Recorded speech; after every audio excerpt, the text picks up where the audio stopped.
Establishing your sales team. The sales team is a role that comes pre-configured as part of the CRM module.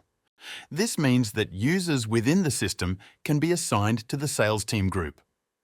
As a result, any tasks assigned to the sales team will appear in the My Tasks view in the Tasks board or list for that user. This allows the sales team to easily have visibility of all their tasks, and anyone within the team can pick up the tasks as they come in. Adding a user to the sales team. To add a user to the sales team, follow these steps. Navigate to the Users and Groups table by clicking System, Settings, then Users and Groups. Select the users you want to add to the sales team, then click Add Principals to Group, then click Sales Team. Removing a user from the sales team. To remove a user from the sales team, follow these steps. Navigate to the Users and Groups table by clicking System, Settings, then Users and Groups. Select the Sales Team group.